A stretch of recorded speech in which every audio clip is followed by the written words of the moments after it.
بات میرے آقا صلی اللہ تعالیٰ علیہ وسلم کے معراج، اب یہاں سے سدرۃ المنتہا کے بعد جو مقامات تھے، اللہ رب العزت کے حضور جو میرے آقا گئے ہیں، اللہ اکبر، وہ کیفیت کو ہم بیان نہیں کر سکتے، وہ کیسی تھی، وہ کون سی جگہ تھی، اور میرے رب کو میرے آقا نے کیسے دیکھا۔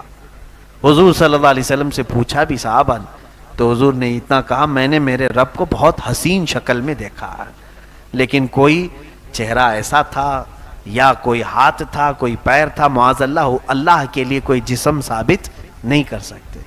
یہ بھی یاد رکھیں آپ، اللہ کا کوئی جسم ہم ثابت نہیں کر سکتے، کیونکہ جو تمہارے عقل میں آ جائے وہ خدا نہیں ہے۔ اللہ رب العزت کو کوئی احاطہ نہیں کر سکتا، وہ سب کو احاطہ کیا ہوا۔ اب یہاں سے میرے آقا صلی اللہ تعالیٰ علیہ وسلم فرماتے ہیں، مجھے آواز آئی اپنے رب کی طرف سے، اے احمد قریب آؤ، اے احمد قریب آؤ، اے احمد قریب آؤ۔ میرے آقا کا آسمانوں میں احمد نام ہے، زمینوں میں محمد نام، احمد بلایا جا رہا تھا۔ اس کے بعد رب تعالیٰ سے آپ قریب ہوتے گئے، قریب ہوتے گئے۔ حضور صلی اللہ علیہ وسلم فرماتے ہیں، رب ذوالجلال نے اپنے دست قدرت کو میرے سینے پر رکھا، جس کی ٹھنڈک میں نے محسوس کی، اور میں نے دیکھا زمین کے سارے خزانے میرے سامنے کھلے ہوئے تھے۔ میں نے آسمانوں اور زمینوں کی ساری چیزیں دیکھ لیں، اسی وقت میں نے پوری کائنات کو دیکھ لیا۔ اللہ رب العزت جس کے سینے پر دست قدرت رکھے، اب اس سے کون سی چیز چھپی رہے گی؟ اسی لیے میرے عزیزو، ہماری یہ محفل بھی میرے آقا کی نظروں سے چھپی ہوئی نہیں ہے۔ اللہ نے اپنے رسول کو وہ طاقت و قوت اور تصرف عطا فرمایا۔ اب اندازہ کریں، حضور پاک صلی اللہ علیہ وسلم فرماتے ہیں، اب جو راز و نیاز کی باتیں ہوئیں اللہ اور اس کے محبوب کے درمیان، اس کی ساری تفصیلات تو ہیں نہیں۔ اللہ تبارک تعالیٰ نے اپنے نبی سے کیا باتیں فرمائی، بہت ساری باتیں تھیں، لیکن جو امت کے لیے تھی وہ اہم باتیں تھیں۔ حضور پاک صلی اللہ تعالیٰ علیہ وسلم کو اس وقت میرے رب نے ایک آپشن دیا، اختیار دیا۔ ویسے تو خود اللہ نے بلایا ہے، آج میرے آقا جو مانگتے وہ مل جاتا، اور ملا بھی۔ اندازہ کرے، حضور صلی اللہ علیہ وسلم سے رب تعالیٰ یہ فرما رہا ہے، اے محبوب، آج تمہاری کوئی حاجت ہو تو بیان کر دو۔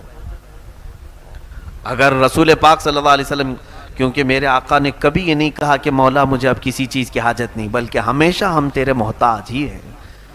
یہ وہ زمانہ تھا جب مکہ والے ستا رہے تھے، یہ وہ زمانہ تھا جب مکہ والے صحابہ کو گھسیٹا کرتے تھے، حضور پر سوشل بائیکاٹ کے قانون لگائے تھے، بہت ساری پابندیاں کی تھیں، پریشان کیے ہوئے تھے۔ میرے آقا صلی اللہ تعالیٰ علیہ وسلم اللہ تعالیٰ سے یہ عرض کرتے کہ مولا یہ ساری کلفتیں آزاد ہو جائیں، مکہ میں بڑا محل مل جائے، عیش سے میرے سارے ساتھی، میرے صحابہ زندگی گزارے۔ حضور صلی اللہ تعالیٰ علیہ وسلم سے جب رب تعالیٰ نے فرمایا، اے محبوب، آج تمہاری کوئی حاجت ہے تو بیان کرو، میرے آقا صلی اللہ علیہ وسلم نے فرمایا، مولا ایک حاجت ہے میری، ایک حاجت ہے میری۔ تو رب نے فرمایا، کہو میرے محبوب۔ میرے آقا نے عرض کیا، مولا میری امت کی بخشش میرے حوالے کرتے، میری امت کو میرے حوالے کرتے۔ رب حب لی امتی، جس کا مطلب یہ ہوتا ہے، حب لی، مجھے دے دے میری امت۔ جو نہ بھولا ہم غریبوں کو رضا، یاد اس کی اپنی عادت کیجئے۔ جو نہ بھولا ہم غریبوں کو رضا، یاد اس کی اپنی عادت کیجئے۔ جانتے ہیں آپ، آج اسی شب معراج کے واقعے کو ہم نمازوں میں ادا کرتے ہیں، التحیات ہم پڑھتے ہیں، التحیات للہ والصلوات والطیبات۔ اس کا مجموعہ پورا فقہاء نے فرمایا، جب نبی اوپر جا رہے تھے میرے رب کے حضور، تو یہ پڑھتے ہوئے جا رہے تھے، التحیات للہ والصلوات والطیبات، جس کا مطلب ہوتا ہے تمام پاکیاں اللہ تیرے لیے، تمام ستھرائیاں تیرے لیے، ساری تعریفیں تیرے لیے۔ جب حضور نے یہ جملہ فرمایا تو رب تعالیٰ نے جواب میں یوں فرمایا، السلام علیکہ ایھا النبی ورحمۃ اللہ وبرکاتہ۔ دیکھیں سلام کون کر رہا ہے؟ میرے نبی کو اللہ خود فرما رہا ہے، اے نبی تم پر سلامتی ہو اور اللہ کی رحمت اور اس کی برکت۔ حضور کو سلام ملا کس کی طرف سے؟ اللہ کی طرف سے۔ اور اس کے بعد حضور صلی اللہ علیہ وسلم نے پھر دوبارہ یوں عرض کیا، دیکھیں یہ بھی موقع کیسا ہے، میاں اگر ہمیں کوئی بڑا آدمی سلام کر لے تو ہم کیا سوچیں کہ اب ہماری حیثیت بڑھ گئی، کسی اور کو یاد کریں نہ کریں. مگر حضور پاک صلی اللہ تعالیٰ علیہ وسلم کو جب اللہ نے سلام فرمایا تو حضور آگے بڑھ کر یوں عرض کرتے ہیں والسلام علینا وعلی عباد اللہ الصالحین. مولا صرف مجھ پر نہیں، میری امت کے سارے گنہگاروں پر بھی تیرا سلام اور صالحین بندوں پر بھی تیرا سلام ہو.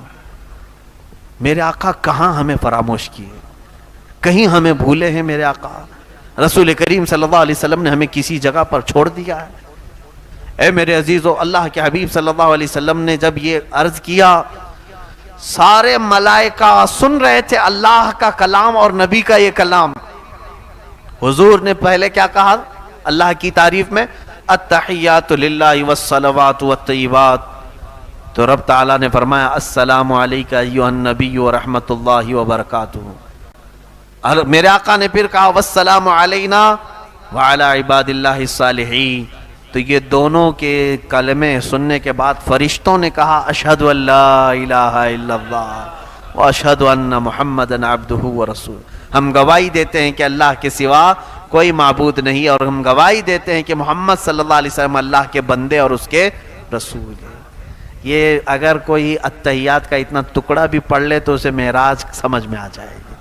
معراج کا سفر اس کے اندر. ہم نمازوں میں اتحیات میں بیٹھے تو یہ منظر تصور میں لے کے آنا چاہیے. یہ منظر تصور میں لے کے آئیں کہ رسول پاک نے یہ جملے ادا کیے تھے، پھر میرے مولا نے اپنے نبی کو سلام کیا تھا، اور اس کے بعد میرے آقا نے ہم غریبوں کو یاد کیا تھا، پھر فرشتوں نے سب شہادت بیان کی تھی. ہم بھی کیوں نہ فرشتوں کی شہادت بیان کریں؟ میرے عزیزو، رسول پاک صلی اللہ تعالیٰ علیہ وسلم جب وہاں سے چلنے لگے تو رب تبارک و تعالیٰ سے آپ نے ایک سوال کیا، مولا مجھے تو نے انعام میں یہاں تک بلایا. دیکھیں کہاں کہاں حضور پاک ہمارا خیال فرماتے ہیں کہ سب یہاں تک آ نہیں سکیں گے، سب تیرے دربار تک یہاں تک نہیں پہنچ سکیں گے. میں جاؤں گا تو میری امت مجھ سے بار بار تیرے بارے میں پوچھے گی، اور وہ پوچھیں گے کہ یا رسول پاک آپ تو پہنچ گئے، ہم کیسے جا سکیں گے؟ اے اللہ میں اپنی امت کو کیا بتاؤں؟ توجہ، رب تعالیٰ نے فرمایا اے محبوب میں ایک تحفہ تمہاری امت کو دیتا ہوں، اگر وہ اس پر عمل کرے گی تو ہر سجدے میں انہیں معراج ہوگی. وہ ہے نماز کا تحفہ. اللہ رب العزت نے 50 نمازیں فرض کیں امت محمدیہ پر. کہا کہ رسول یہ لے جائیں 50 نمازیں اپنی امت کو پڑھنے کا حکم فرمائیں کہ وہ دن اور رات میں 50 نمازیں پڑھیں. میں سوچتا ہوں ہیں تو گھنٹے 24، اگر 50 نمازیں فرض ہوتی تو آدھے گھنٹے سے پہلے اذان ہونے لگ جاتی. نہیں، 24 گھنٹے میں اگر آدھے گھنٹے پر بھی ہو تو 48 نمازیں ہوتی، پھر 2 بج جاتی تھی. 50 نمازیں 24 گھنٹے میں کیسے ادا کرتے؟ بڑا مسئلہ تھا. اللہ رب العزت نے بھی ظاہر سی بات ہے وہ بندوں پر عسر تکلیف تو نہیں چاہتا، حرج میں نہیں ڈالتا. مولا اتنا ہی دیتا ہے حکم جتنا بندے اٹھا سکتے. تو جب یہ آدھے گھنٹے میں نماز، ہر آدھے گھنٹے میں کہاں سے آئے گا بندہ؟ رب بھی جانتا ہے، لیکن پھر فرض کیا کیوں؟ اس کی بڑی حکمت ہے. حضور صلی اللہ علیہ وسلم وہ 50 نمازیں لے کر کے آئے. یہ کسی آسمان پر حضرت موسیٰ علیہ السلام سے ملاقات ہوئی. موسیٰ علیہ السلام بھی 6 یا 5ویں آسمان پر حضرت حضور صلی اللہ علیہ وسلم سے ملاقات کی اور پوچھا کہ کیا آپ کی بات ہوئی؟ حضور نے بتایا، کہا میری امت کو اللہ نے 50 نمازیں عطا کی. موسیٰ علیہ السلام نے کہا اے رسول واپس جائیں اپنے رب سے کہیں کہ کم کر دے، آپ کی امت اتنا نہیں کر پائے گی. کیا کہا حضرت موسیٰ علیہ السلام نے؟ آپ کی امت نہیں کر پائے گی. اب یہاں دیکھیں میرے آقا کے علم غیب پر سوال کرنے والے آج 5 وقت کی نمازیں پڑھ رہے ہیں کہ 50 پڑھ رہے ہیں؟ 5 پڑھ رہے ہیں نا. موسیٰ علیہ السلام کو یہ کیسے معلوم تھا کہ امت 50 نہیں پڑھ پائے گی؟ جب موسیٰ علیہ السلام کو یہ غیب کا علم تھا تو میرے نبی کو کتنا غیب کا علم ہوگا؟ موسیٰ علیہ السلام ہی نے تو کہا. حضور صلی اللہ علیہ وسلم گئے رب تعالیٰ سے عرض کیا مولا اس میں کچھ کم کر دے. 5 کم ہوئی، 45 لے کر آئے. پھر موسیٰ علیہ السلام نے روکا، کہا اور کم کرائے. 9 مرتبہ حضور کا جانا آنا ہوا ہے. کتنی مرتبہ؟